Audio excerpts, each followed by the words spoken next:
Luis Ramirez tightened his grip on the mop handle, methodically scrubbing the coffee spill that had seeped into the grout of the break room floor.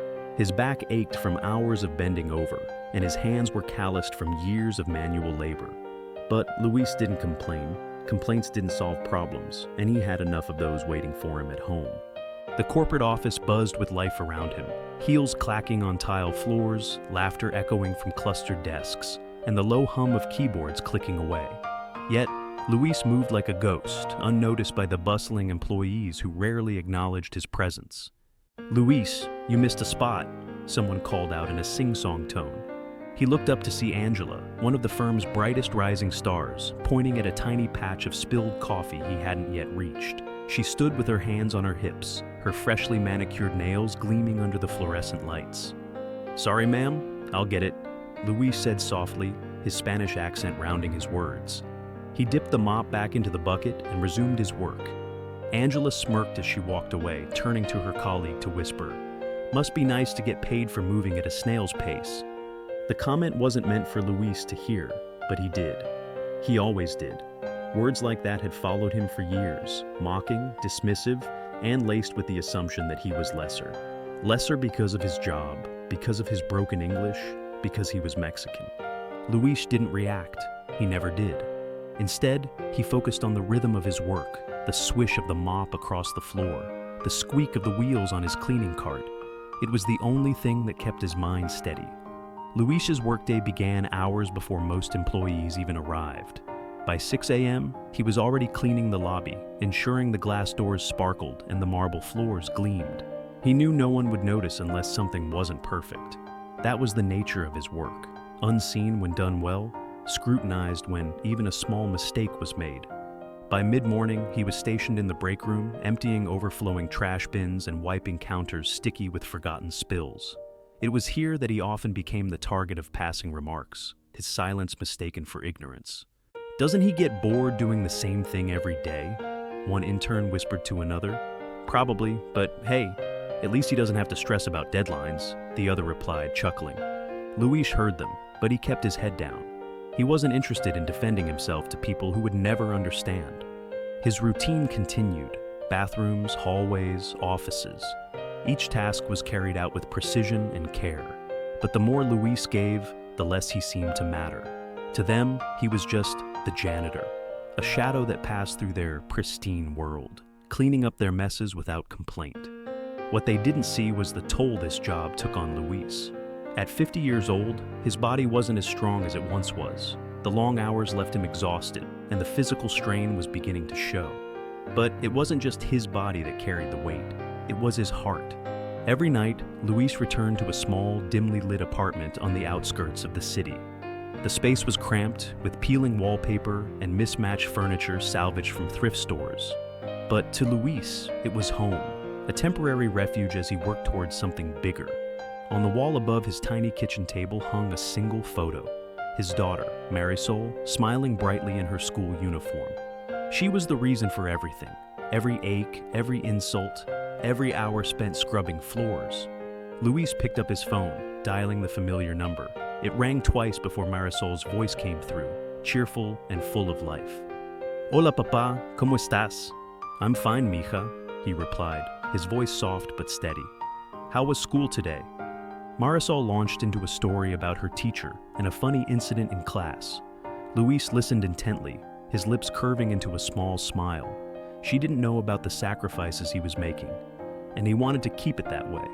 Marisol was 12, on the verge of her teenage years, and he wanted her to focus on her studies, not on the weight he carried to ensure she had a better future. "Papa," she said, her tone more serious now, "I got the highest grade on my math test." Luis's chest swelled with pride. "That's my girl," he said, his voice breaking just slightly. After hanging up, he sat at the table for a long time, staring at her photo. He missed her terribly. Sending money back home to Mexico meant he couldn't afford to bring her to the US yet. But one day, he promised himself, they would be together. The next day at work, Luis found himself in the break room again, scrubbing the coffee machine. Angela entered, her phone pressed to her ear, speaking loudly enough for everyone to hear. "I swear the janitor must be blind. "The coffee machine looks like it hasn't been cleaned in weeks," she said, rolling her eyes. Luis's shoulders tensed, but he didn't look up. He continued scrubbing, making sure every corner of the machine sparkled. As Angela ended her call, she noticed a tear in the sleeve of Luis's uniform. "You know," she said with a smirk, "there are thrift stores that sell clothes for cheap. Might be worth checking out." Luis paused for a moment, then resumed his work. He knew better than to respond. Words wouldn't change her perception of him. Angela lingered for a moment, clearly expecting a reaction. When none came, she sighed dramatically and left the room. That evening, long after the office lights dimmed and the employees went home, Luis remained. He had one more task before heading out: repairing a loose leg on one of the break room tables. It wasn't part of his job description, but he did it anyway. Once the leg was sturdy again, he pulled a small notebook from his pocket. Inside were sketches and notes, plans for a community center he dreamed of building in his hometown. It was an ambitious goal, but Luis was nothing if not determined. He flipped to a fresh page and began sketching ideas for a study area. He envisioned rows of desks, shelves filled with books, and a quiet space where kids like Marisol could learn and grow. For Luis, every shift at the office wasn't just a paycheck. It was a step closer to making that dream a reality. Luis's quiet resolve contrasted sharply with the loud judgments he faced daily. He worked tirelessly, never seeking recognition or praise. But beneath the surface, cracks were beginning to show. The long hours, physical strain, and constant ridicule were taking a toll, even if he wouldn't admit it. The question lingered: how much longer could he endure? Luis Ramirez arrived at the office earlier than usual the next day, the soft light of dawn barely peeking over the skyline. His footsteps echoed in the empty corridors as he wheeled his cleaning cart into the main lobby.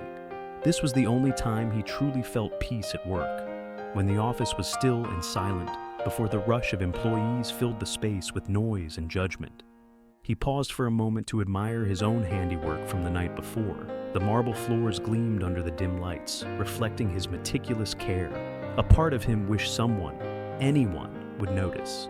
But he quickly shook off the thought. Recognition wasn't why he worked so hard. By mid-afternoon, Luis was already counting down the hours until his next shift. Unbeknownst to the office workers who judged him, his janitor job was only one part of his day. After finishing his shift at the office, Luis would take a quick bus ride across town to his second job, washing dishes at a busy restaurant. The restaurant kitchen was hot and chaotic, the clatter of plates and the hiss of frying pans filling the air. Luis moved efficiently, his hands moving through piles of greasy dishes with practiced speed. His coworkers barely noticed him here either. To them, he was just another background figure, someone who existed solely to keep their workflow smooth. What they didn't see was how every dollar Luis earned at this job went toward his daughter's education and his dream of building a community center. While others spent their evenings relaxing or socializing, Luis spent his scrubbing pots and pans, silently calculating how many more shifts it would take to send another wire transfer to his family back home. One evening, as Luis was finishing up his restaurant shift, he heard a familiar voice. "Luis?" He turned to see Angela, the same Angela who had mocked him at the office, standing at the restaurant counter, waiting for her to-go order. She looked different outside of work, less polished, more human. For a moment, their eyes met, and Luis froze. Angela looked away quickly, pretending not to recognize him. But Luis could tell she was uncomfortable.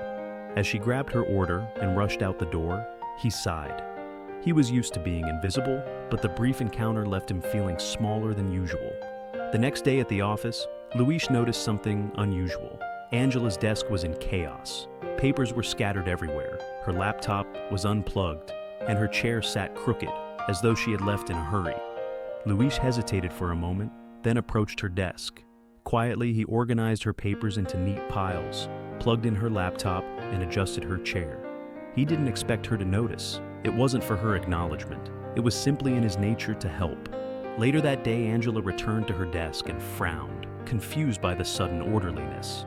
She didn't question it, assuming one of her colleagues had helped. "Thanks, whoever did this," she muttered under her breath, before diving back into her work. Luis overheard her gratitude from across the room and allowed himself a small smile. It wasn't much, but it was enough. The following week, chaos erupted in the office. A burst water pipe had flooded part of the building, leaving the break room and nearby offices unusable. Luis was immediately called in to clean up the mess, the weight of the task falling squarely on his shoulders. He worked tirelessly, hauling buckets of water and scrubbing floors while employees complained about the inconvenience. "This place is a disaster," one worker muttered as he passed by Luis. "Can't they hire someone who knows what they're doing?" Angela, meanwhile, was preoccupied with a major presentation due the next day. She glanced toward Luis as she walked by, her face a mixture of irritation and impatience. "Hey!" she called out, stopping Luis mid-scrub. "Can you hurry this up? I need the break room to prep my materials." Luis nodded silently, his back aching as he quickened his pace. What Angela didn't see was how Luis stayed late into the night, long after the office had emptied, to ensure the space was spotless for her and her colleagues the next morning. Weeks turned into months, and Luis's workload only seemed to grow. Between his 2 jobs and the mounting pressure of saving for his daughter's education, he was running on fumes. Yet, he never allowed himself to falter. But one evening, as he was cleaning the office bathrooms, Luis felt a sharp pain in his chest. He paused, leaning against the sink for support, his breathing shallow. He closed his eyes, willing the pain to pass. "You can't stop now," he whispered to himself. "Not yet." The pain subsided, but the fear lingered. Luis knew he was pushing his body to its limits, but he couldn't afford to slow down. His family depended on him. One day, Angela arrived at work earlier than usual. She spotted Luis in the lobby, carefully polishing the glass doors. For the first time, she noticed the weariness in his posture, the way his shoulders slumped and his hands trembled slightly. Something about the sight gave her pause. Angela had always dismissed Luis as unmotivated and unambitious, but now she wondered if there was more to his story. Later that afternoon, Angela overheard 2 interns laughing about how Luis had taken twice as long to clean the break room that morning. "Probably took a nap in there," one of them joked. Angela frowned, their words bothering her in a way they hadn't before. She found herself defending Luis, surprising even herself. "Maybe he's just tired," she said. "You don't know what his life is like outside of work."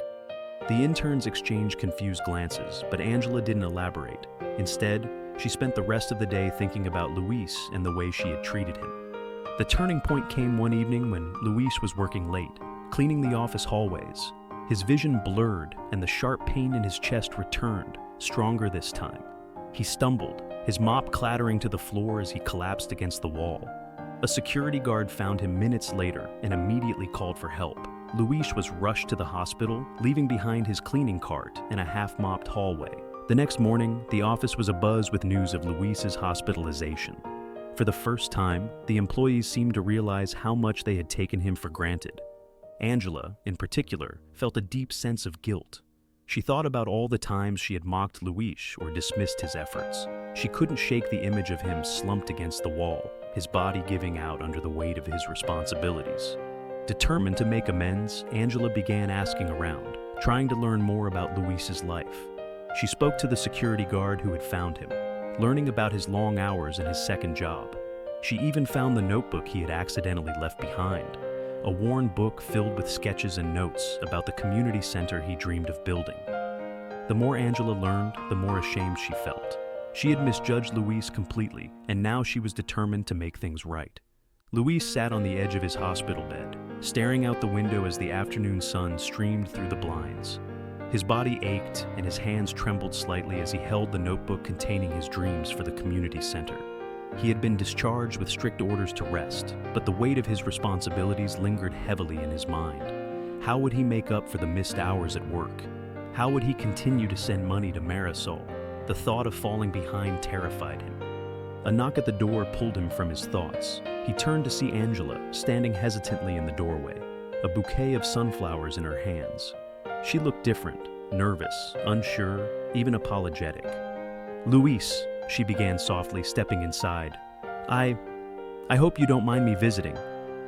Luis smiled faintly and gestured for her to sit. "No, ma'am. Please, come in." Angela placed the flowers on the small table by his bed and sat down, her fingers fidgeting nervously in her lap. "I wanted to check on you, and to say I'm sorry," she said, her voice breaking slightly. I've been so blind to everything you've been doing for us, for this office. I didn't know, Luis. I didn't know how much you've been sacrificing." Luis nodded but remained silent, unsure of how to respond. Angela continued, her words spilling out now. "I found your notebook. The sketches, the notes about the community center you want to build. It's incredible. And then I heard about your second job, how you've been sending money back to your family. You've been working harder than any of us, and I judged you so unfairly."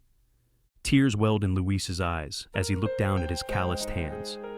"It's okay, ma'am," he said quietly. "People only see what they want to see. I just do what I can." The next week, Luis returned to work, still moving slowly, but determined to keep going. To his surprise, the office felt different. People greeted him warmly as he entered, offering smiles and small gestures of kindness. When he reached the break room, a large banner hung from the ceiling. "Thank you, Luis." Balloons and streamers decorated the space, and Angela stood at the center of the room with a nervous but hopeful smile. "We wanted to do something for you," she said, stepping forward. In her hands was an envelope. Everyone pitched in. "It's not much, but it's a start for your community center." Luis opened the envelope with trembling fingers. Inside was a stack of cash, along with a note signed by every employee, expressing their gratitude and support. His eyes filled with tears as he looked around the room, overwhelmed by the outpouring of kindness. "Thank you," he whispered, his voice thick with emotion. I don't know what to say." Months later, Luis stood in his hometown in Mexico, watching as the first bricks of the community center were laid. Marisol stood beside him, holding his hand, her eyes shining with pride. Back at the office, Angela kept a framed photo of the groundbreaking ceremony on her desk, a reminder of the man she once misjudged and the lessons she had learned about humility, perseverance, and the unseen strength of others. Luis's journey had been one of sacrifice and quiet determination, but now, for the first time, he felt seen. And for him, that made every hardship worth it.